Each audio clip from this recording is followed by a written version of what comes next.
আপুনিও কব আলে মন্ত্ৰী হলে আপুনি কব পাৰিব কি কৰিব আপুনি লুঙিখন পিন্ধি লওক অধ্যক্ষ মহোদয় না আপুনি কব না আৰে শিৱসাগৰৰ কথা কৈ আছো আপুনি কিয় বেয়া পাই আছে বহক অধ্যক্ষ মহোদয় 22 তাৰিখৰ পৰা হোৱা ঘটনা মই হিন্দু মুছলমান নিৰ্বিশেষে কম আরে প্লিজ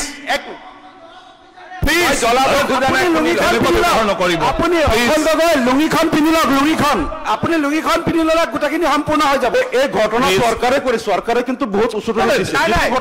মুখ্যমন্ত্ৰী ডাঙৰে কৈ আছে ইয়াৰ পিছত চৰকাৰে উচ্চতাই অসমখনত বহুত ক্ষতি কৰিছে অধ্যক্ষ মহোদয় যোৱাকালিৰ পৰা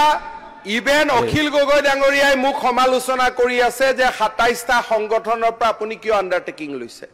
তা উঠাই লৈছো ৰ'ব তাৰ মানে আমি যে কোনো কাৰণতে আইন শৃংখলা কম্প্ৰমাইজ কৰা নাই তাৰ প্ৰমাণ আজি অখিল গগৈ নিজেই দিলে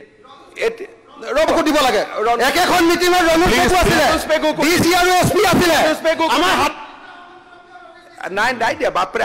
আকৌ আমাৰ বুলি কৈ আছে মাইণ্ড কৰক আমাৰ বুলি কৈ কংগ্ৰেছ এউটিয়া শুনি লওক আমাৰ তেখেতৰ এইবিলাক আপুনি পিছত নকব হিমন্ত বিশ্ব শৰ্মাই লগাই দিছে সংগঠন বিলাক আমাৰ বুলি অখিল গগৈ কৈ আছে তাৰ মানে এই ৰব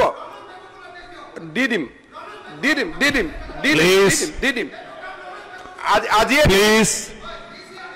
আজি দি দিম ডিচিএছপি কো দি দিম প্লিজ বহক না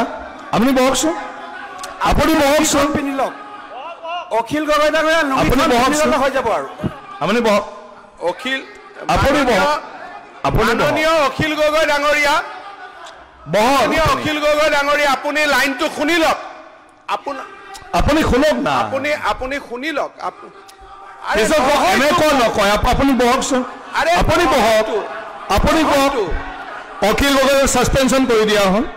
তেওঁ হয়তো কিবা অখিল গগৈ অলপ দেৰি বাহিৰত গলে হ'ল তাৰপিছত আকৌ আহিব অখিল গগৈ বাহিৰত যাওক আকৌ আহিব স্যাৰ সাসপেন্ড কৰিব নালাগে এইখিনিৰ কাৰণে তাক লুঙিত ধৰি উলিয়াই দিয়ক লুঙিখনত ধৰি ডাঙৰ হ'ব